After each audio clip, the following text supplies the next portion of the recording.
So tonight we're here to talk about singles and being single in the church. And it's a topic I love to speak on because it is part of my story. I mean, if any of you have tried to navigate church going, church attendance, church programs, church service, in that sense, being a single person, then you will know that there are unique opportunities and unique challenges in this space. And I have definitely lived them out.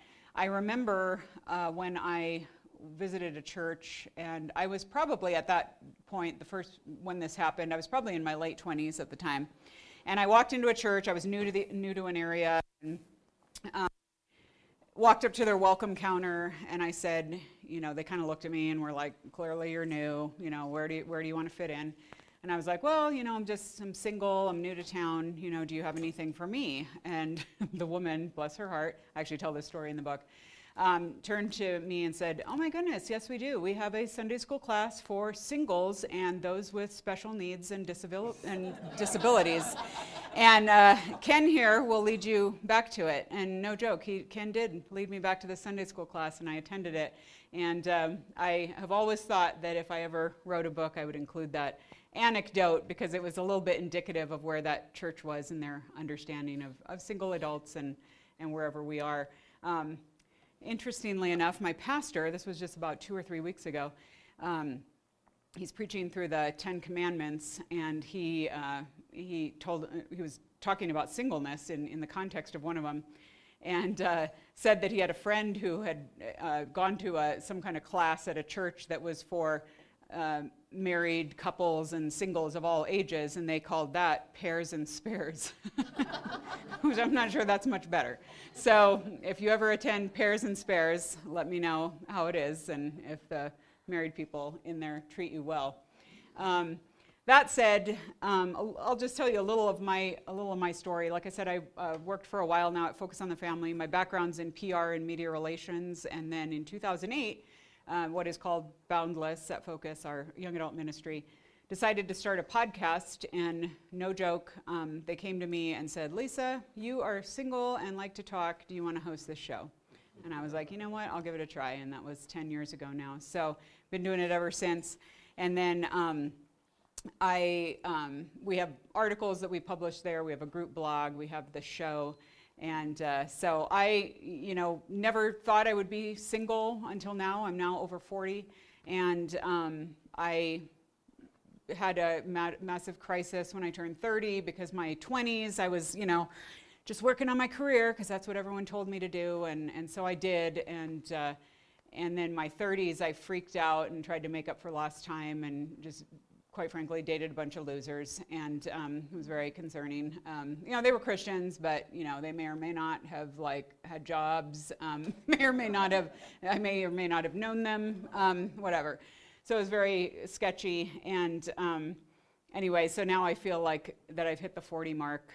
I always jokingly tell people, okay, so as far as my singleness, I blame my 20s on myself, my 30s on men, and now my 40s, I'm just going to blame God, and we'll move forward. But fortunately, I'm in a better space, and I hope you all are heading into that space or in that space as well, because it can be tricky navigating a single status and what that looks like in the church, whether you are single, never married, whether you're single again, you're a single parent.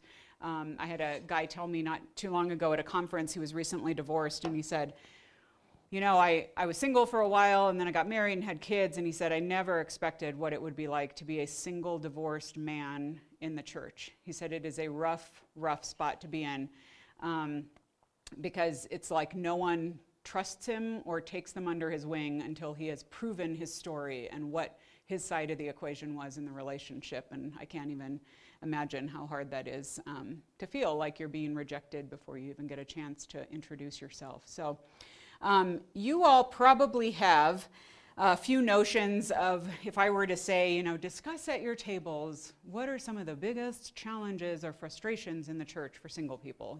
I'd probably hear a buzz, and everyone would be sharing their thoughts, and we'd probably come up with some commonalities on that front. And I'm just going to throw out a couple, and these are ones I have certainly come across over the years. The first one is that by and large, churches today are programmed for families. If you're part of a church and you skim through the bulletin or through the online app or wherever you get your news about your church, you are going to see that there are children's choirs, there are Awana programs, there are married conferences, there are married classes, there are a number of different supports for people, because we got to get those married people attending church and get their kids in here and raise up great kids who love the Lord, which are all great things. And I'm not saying that there's anything wrong with that, but you will see that largely churches are programmatically designed for married folks and specifically families. And so it can be difficult if you're a single person to kind of know where you fit into that space and what that looks like for you. I would say kind of one of the other problems that I often highlight to folks, and this is one that I've kind of put my finger on lately, and it's a little bit overarching, it's not as tactical, but it is the general assumption that singleness is a problem to be solved. And I'm not going to limit this to the church. I work at Focus on the Family, and I have people who ask me, so why is it again that you work here? Because isn't this about like marriage and parenting? Maybe it is.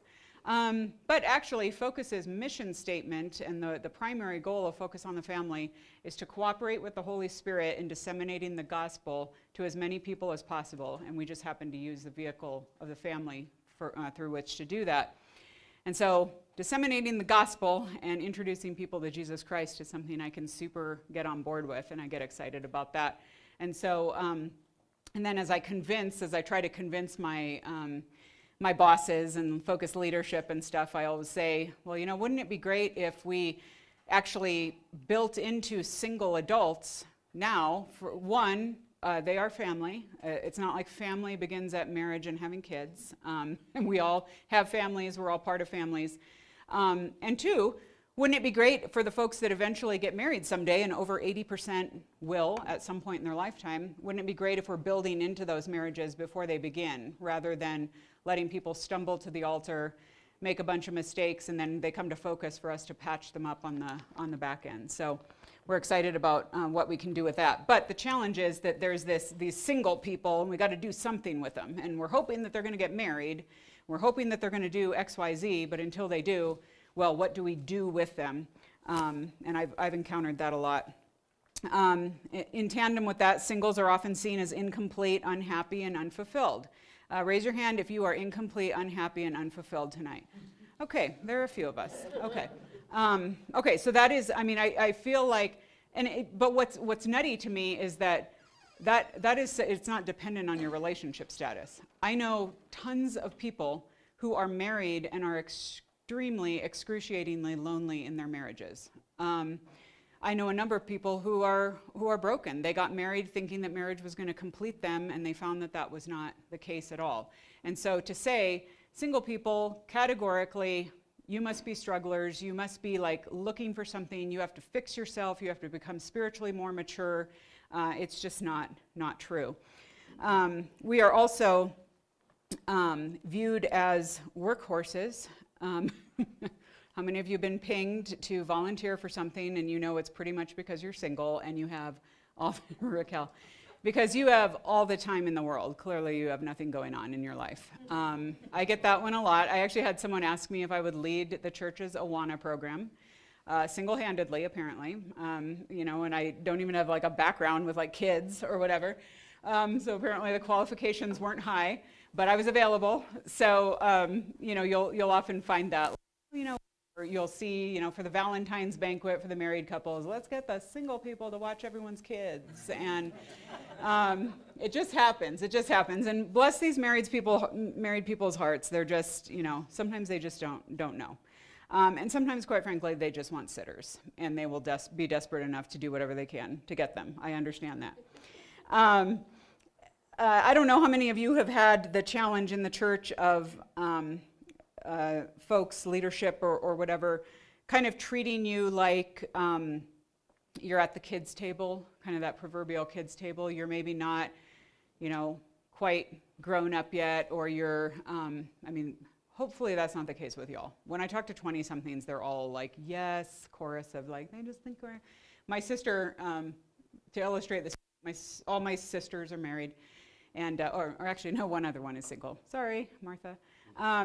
Anyway, 3 of my sisters are married, and one of them told me, I was probably in my late 30s at this point, and I had done some stuff with a few of the members of my singles group, and my sister heard about it. I was talking to her on the phone, and she's like, that is so great that you can do stuff with your youth group. And I'm like, youth group was like when I was in high school, and that is not now. These are my friends, and so, but it's just it's a perception thing that we're not quite grown up yet, and so, but I totally understand. It's a tough spot to be in for them, because that is not, you gravitate toward what you know. You gravitate toward the people who share like experiences with you and who have walked the same path in life that you have, and that's true of all of us, you know. We wouldn't necessarily have to have, you know, CSCS2 if we all were just completely content to never talk to other single people and just be like, you know, I'm okay, I'm just going to forge on ahead and be cool and whatever. You want to be around your tribe, and that's an okay thing. But you also want to be mindful of other folks who are walking other roads and who have been around and are, you know, on other paths. And in fact, just the other day at Focus on the Family, we had a stand-up prayer meeting for National Day of Prayer, totally legit, you know, National Day of Prayer, first Thursday in May. And they brought a few employees to come and like pray, like lead the whole staff in prayer in different categories. And one of the guys went up and he was tasked with praying for the marriages and families of, you know, the world. It's a big task. But anyway, I turned to the girl next to me and I said, it's cool. I said, don't worry, they're going to bring someone up right after him to pray for all the single people, because we are now 50% of the population. And of course, that did not happen because they didn't think to pray for the single folks. So I feel like I'm constantly like raising the banner of, there are single people too. Remember the single people. Remember the single parents. Remember. So I will try to keep doing that for sure. But so what, you know, the question is then, what in light of all of this and all the challenges that we have and, you know, the things that we're facing, what do we need from the church? How many here, and let's do a show of hands because this is kind of a general question. How many of you here have actually asked for something from someone in your church, whether a member of leadership or a fellow parishioner or something, and just kind of had that request fall on deaf ears? Either they didn't, okay, the majority. So either they didn't understand you, they tried to pass the buck, they didn't care, whatever. You know, it's not always malicious intent, but there are needs that aren't being met. And I feel like one of the core needs that we have as single adults in the church is, first of all, to be seen and to be heard, and to feel like we are part of the body of Christ as we are.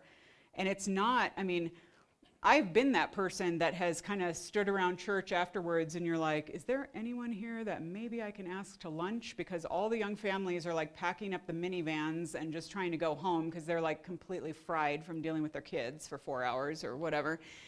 And then the oldsters are all going home too because they just need a nap. And so you're like, okay, who can I hang out with? What does this look like? And interestingly enough, we used to have I go to Village 7 Press here in town. We used to have a kind of a Gen X-ish singles group that we kind of all aged together a little bit. And then it got disbanded and they started a younger one. Like they're just like, hey, you guys are done. Now let's start the younger one. I won't, you know, I called them out in my book, so that's good. You know, it's okay. I'm just doing it publicly here. But no, there were many reasons for that, but whatever. But it's funny because one of the things that I tried to do was to get our like groups, you know, because they do have demographic, like different things split at Village 7, and there's a group of like empty nesters, so couples that are probably like 60s and above. And I basically like just told them, I said, okay, let's our singles group get together with these people because they don't have kids. All their kids are out of the home. They kind of have time, you know, they're not dealing with kids. They're not like so old that, you know, they don't know what we're talking about and stuff. And so we ended up doing a couple social things with them and a couple of ministry things with them that ended up being really, really cool. So we kind of found a little affinity with them. But we are, as single people, people with real needs, real hurts, real desires. Those are needs that are not often heard and not often spoken in the church. We don't want to necessarily be scuttled off into singles groups. Now, people, I do a lot of radio interviews, and people will ask me, well, what's your opinion of singles groups? And I have a love-hate relationship with singles groups, CSCS2 notwithstanding. I think that we need them, and I think that we also need to break out of them from time to time, because I think that you absolutely need, as I described before, your tribe. You have to have the people that are your friends. You're walking down the same path. You are kind of neck and neck in the race. You are they're your ride to the airport. They're your chicken soup when you're sick. They're the people you just do life with and hang out with and study the Bible with and keep one another accountable. Those are all good things, and you need to have that group of people. But we also don't necessarily want to be 24/7 in what I call the singles ghetto, and it's not just singles. It could be in the marrieds ghetto or the whatever boomers ghetto or whatever little tribe you're setting yourself up in. You want to be able to learn from other people, other ages, other stages, other people that are in a different spot, or quite frankly, maybe a spot that you want to be in at some point. And so there's value in that, and that can be cool. But I wouldn't say, it's generally not like, hey, let's just have this class that, may or may not be a la the singles and those with special needs and disabilities. You don't want to be put in this class that just defines you or attempts to define you. I think we as singles need to see ourselves in sermon illustrations, You've probably sat in the church where every illustration is about the pastor's kids, and you now feel like you know the kids probably better than he does through all the various illustrations that he shares. But to see ourselves in sermon illustrations, to be prayed for in corporate prayer. I just about fell out of the pew a few years ago when one of our pastors actually incorporated singles into his prayer during the course of the service, and I was so impressed. I went up and told him afterwards and prayed in the context of family. And single adults need to be brought into service and into leadership. We need to be given positions and asked our opinions, listened to, and validated. Just in the aspects of the church. I mean, I think of, every year during Advent, we have the Advent candle, and, the family goes up and stuff and lights their little candle and does the reading. And again, at V7, equal opportunity, so I diss them on some things and then I praise them on others. They asked a group of us singles to go up and to do one of the weeks, which I thought was just really cool, to be able to say, you know what, you guys are not only part of family, but you're part of our church family, and you matter to us, and you have worth, and you, quite frankly, are celebrating this Advent season with us. So to be able to be seen in that is super cool. I think we also need to be enfolded, and we need to be served. And this is, don't worry, I'm going to talk about how we need to serve too. But on this front, this is super important because most single adults are somewhere away from their family of origin or where they grew up or whatever, because they ended up somewhere with their education, or they've moved somewhere with a job. Maybe they were married and then divorced, and then now they're kind of displaced. They want to be around their kids, and so they can't so easily just pick up and move back to go wherever they want. So I think it's a hard thing to be in a community when you feel that kind of isolation. And I often say it really is a privilege of the church body to be able to seek out the single adults in their church and find ways to meet their needs. And not that we don't meet the needs of everyone, but I think single adults have unique needs. I remember several years ago at my home at the time, I came home from work one day, and I have a fence that fronts the front yard, separating it from the street. And there was just a piece of one of the slats broken off the top. And I was like, this is a bummer. And then I just went in and forgot about it. Well, then next day I come home from work and the entire slat is gone off the fence. Well, then I came home the next day and another slat was gone. I come home on a Saturday and there's a huge chunk of my fence missing. I'm like, who is just walking by my house removing pieces of my fence? This is so ridiculous. And then my second thought was, what am I going to do about this fence? Because I don't know how to fix fences. I don't even know, are there specific fence repair people? I did not know that. Do I just go to Lowe's and look for a guy in a red vest and he directs me to the fence aisle? I did not know. I'm like putting stuff on Facebook, like, does anyone know about fences? And it was almost more sobering for me was the realization in that minute that I had no one in the world who had to care about that fence except for me. I was alone in, and you know, people like looked interested and were like, you know, oh my gosh, sorry your fence is so messed up. But those were largely my girlfriends who also didn't know what to do. So I had to like go to a couple guys in my church and be like, I literally don't know what to do about this fence. And just bless their hearts, they were like, let us help you. And we will, turns out they weren't that great specifically with fences. They're good with other things. But they actually got me a legitimate guy who does fences, whereas I probably would have like hired some, you know, neighbor kid to do it and it would have been a disaster. So just that kind of like reaching out. And there are, you know, I often say when I speak to older folks and married folks and whatever who kind of wonder, well, how can I relate to the singles? I say, just go. I mean, you know, for the women in your church, just go when, you know, if they invite you over or invite yourself over to their place and just walk. Like, I remember this one couple, they came over for dinner and he just like walked through my house and wrote a list of stuff that had to be done. And this was all stuff that I did not even notice because clearly I don't have an eye for it. And he's like, yeah, this isn't good. This isn't good. And he just picked a couple Saturdays and came over and did that. And now clearly this is not necessarily the group that I need to be telling that to, but trust me, I do tell it to people when I speak to married folks and church groups and stuff. But even amongst ourselves, there are things that we could do.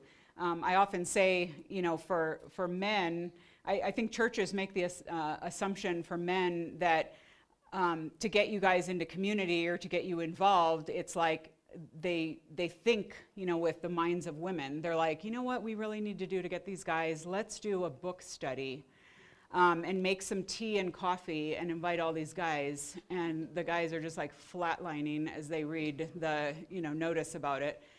You know, and that's what women do. You do something like that and you'll have like 30 women because they're just like, I just want to talk about my emotions and I want to be all about this. And then the guys don't know what to do with it and it's super awkward and emotional and you guys are just, you know, like, oh my goodness, can we just maybe go fix something? And so I think, you know, we have to kind of look at both sides of that and figure out, okay, what does that look like for us to support one another in that? But now from everything I've heard from guys, especially single guys, is to be invited to something one-on-one, like by a fellow guy, is a bigger deal. You know, not to have like 12 women randomly give an announcement for you to maybe join something if you happen to have time, but we don't care about you specifically. No, guys like to be personally invited.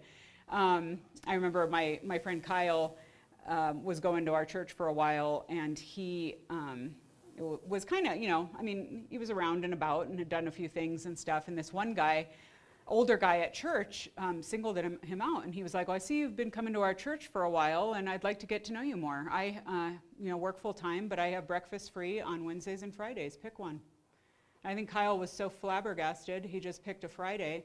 And he and this guy have been meeting for more than 8 years now, every Friday. And just to be in that space. And sometimes it may mean you initiating that first. And the thing that you don't want to do is go to some guy or women to women, you know, if you're doing that, and be like, I was just wondering if, you know, if maybe you and I could study the Word together or study the Old Testament or and all of a sudden they're thinking, I'm going to get roped into this for like 7 years and this person is probably going to creep me out and then I'm not going to know what to do with them and it's going to be really weird and I'm going to have to let them down. But just do something that's super accessible. It might be, hey, I'd like to grab you for coffee sometime, or I understand that you're like really good with budgets, and I'd love to just talk through some ideas with you. Or I saw you reading, a Tom Clancy novel the other day. I read the same one. I'd love to talk to you about it. And just make it kind of like a one and done thing, and then you can kind of like feel your way through that. I found even for women, that often works a lot better than, ladies, you remind me a lot of Beth Moore, and I just wondered if you could, just shepherd me through my entire life. And, no lady thinks she's Beth Moore, and so she's going to turn you down because she doesn't want you to be radically disappointed. So again, just making it attainable and kind of a fun opportunity for folks, and an opportunity for them to shine a little bit too, because I think the challenge is that everyone thinks, and I see this, I hear this back all the time when I talk to 20-somethings, is, well, I'm going and I'm asking people, to spend time with me, or I'm saying, I'm just young, I'm just starting out, will you spend some time with me? And they're turning me down. And then I go to the mentorish types, and I'm like, what's up? And they're like, well, we don't really know anything, or we're not cool enough, or we're not, I don't know, I'm kind of busy, and I got my grandkids, and I've got, and it's like, just do life and let this person join in with you, and I think that's where we have the opportunity to be in that space. So to be served as a single person is a huge place to be.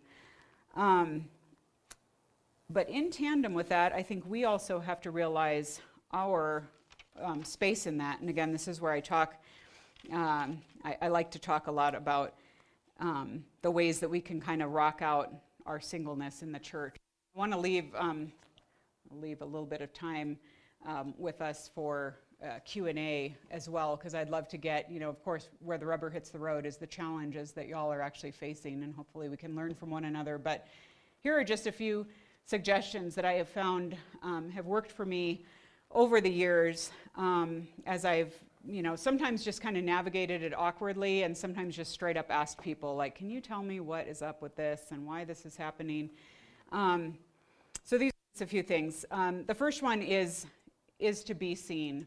You have to be willing to commit. I have so many, church leaders who are like, well, I'm just, I know what you're saying, Lisa, about the singles, but I'm just frustrated because it seems like they kind of come and perch here for a while, and then they take off, and then it's kind of like they're looking for something else, and they're not quite satisfied, and they don't want to really get their hands dirty and stuff.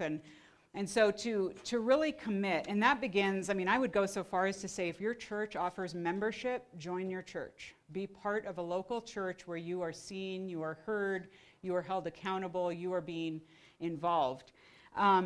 Also commit to giving, and by giving I really do mean straight up like financially. What does it look like for you to give the Lord his due?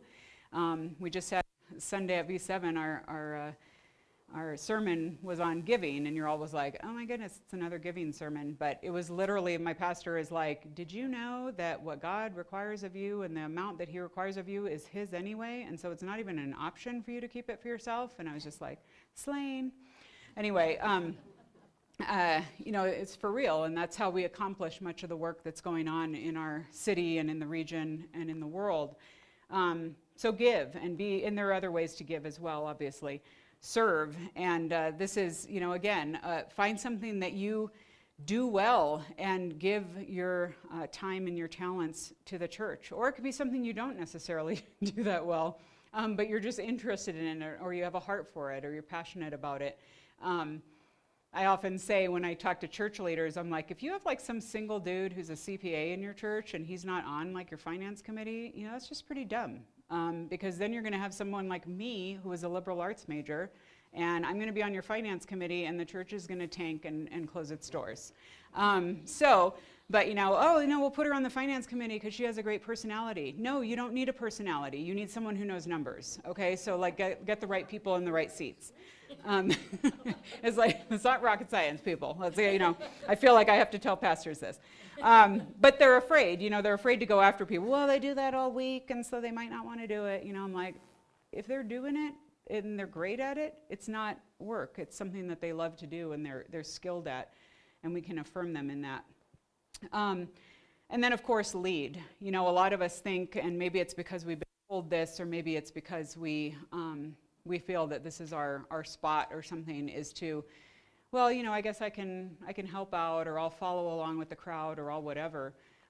But we should be at the forefront as single adults, on committees, in church and beyond, in hosting stuff, to be the ones who are initiators in our churches and in our communities, to be the ones who are reaching out, especially out of, if you're saying, I'm in a real place of hurt and brokenness right now, for you to reach out in that place to other people who are in that place and say, you know what, you're not alone. This is not, you're not the only one struggling. I am, and I've plugged in and I'm leaning into it, and this is important to know, important to me.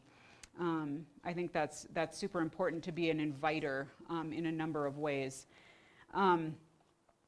Just as a couple of encouraging examples, I work a lot with, one of my good friends is a singles pastor. They're a rare breed, actually employed by the church to minister to singles at Houston's First Baptist down in Houston. It's a huge church, so they better have a singles pastor.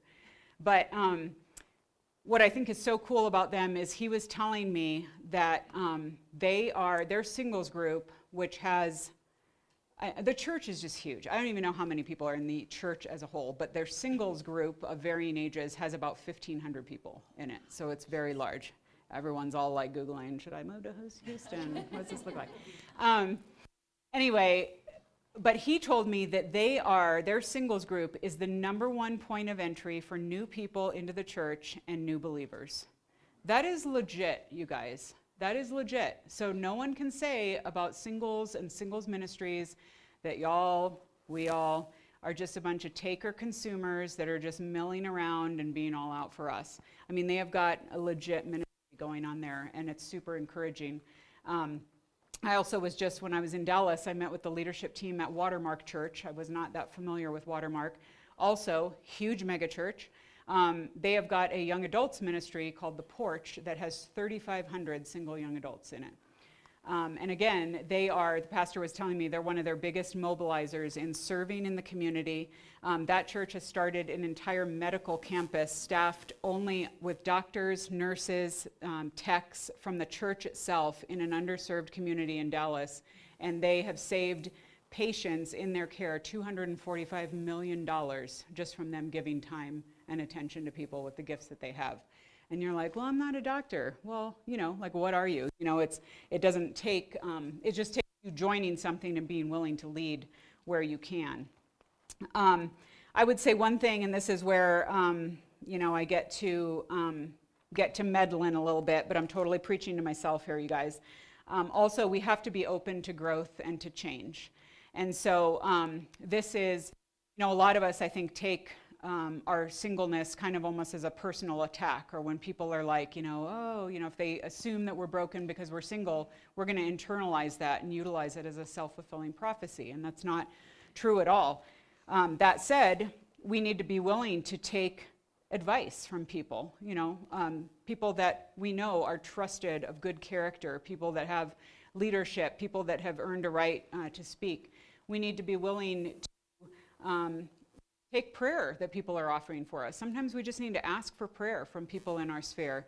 And sometimes we need to be open to rebuke, quite frankly. I have found that, friends speaking to me, and sometimes just folks when I ask a question or I ask for advice, and they're like, you know what, Lisa, what I've really noticed in you, and I just start like cringing because I'm like, oh my word, something crazy is going to come here, and I'm going to be like, and sometimes it's been stuff that's, kind of been a little bit like stinging in the moment, because it's something that, like, when I think about, I'm like, that's for real, and that's something that I could probably work on. And so I think it's important for us to be open to that and to be accountable to it, to get objective eyes on you, people that kind of know your business. I always, when I speak to my single peeps, I say someone who's going to get up in your grill and tell you what's what, like really kind of call you on some stuff if you need to be called on you, put an arm around your shoulder and cry with you when that needs to happen, and just be real about that.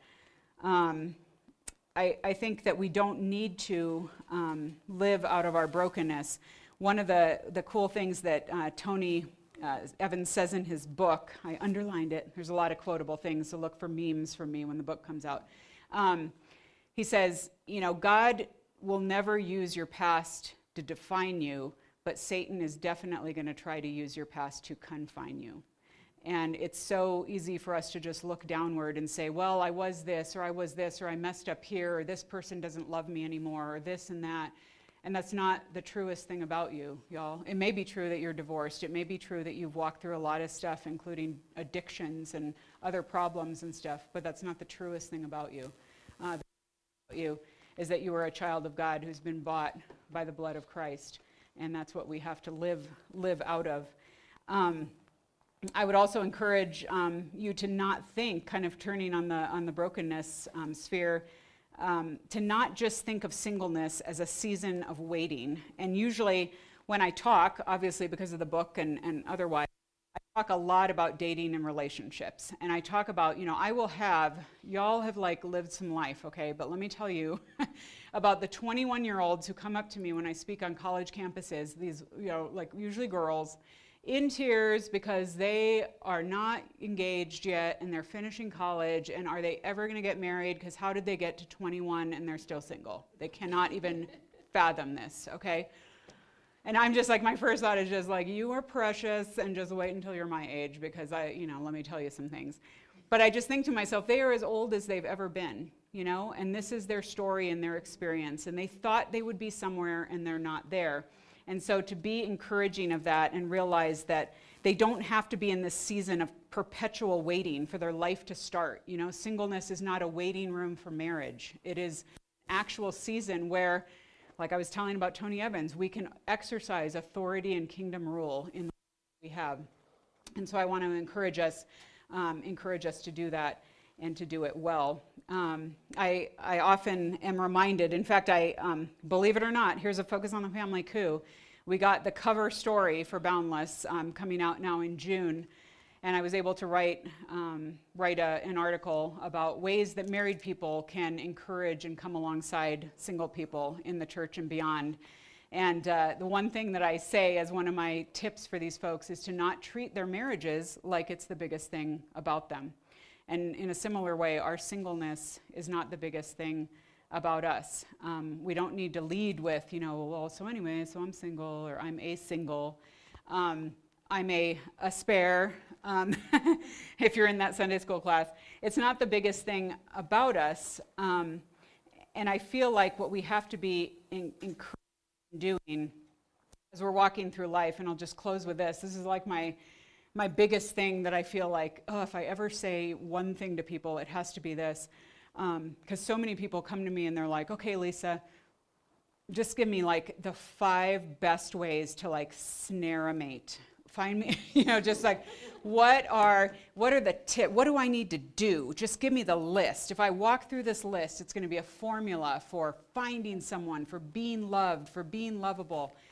And I always say the number one thing that you need to do, and it doesn't matter, is you need to understand who you are, who God says you are specifically, and who He is. Until you settle your identity in Christ and what He has called you to be, everything else is just tips and tactics, and you will fall flat on your face.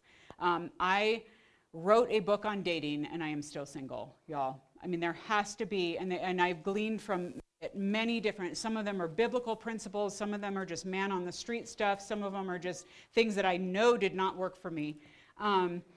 But the only thing that I know is that God has perfectly crafted our stories. He knows what's what. He knows a timeline that we're on, and He knows the timeline that He's going to keep us on for anything that we're waiting for or hoping for or trying to reframe our life for. God has got it. And it doesn't mean that there's not great stuff to be said about pursuing marriage and finding a mate and whatever. That's all great stuff too. And I think we should, if you feel called to marriage, you should be actively seeking that. I'm not about this nonsense of just sit back and twiddle your thumbs and hope to lock eyes in a Starbucks with someone. I tried it. It did not work, okay? So I've tried it many times.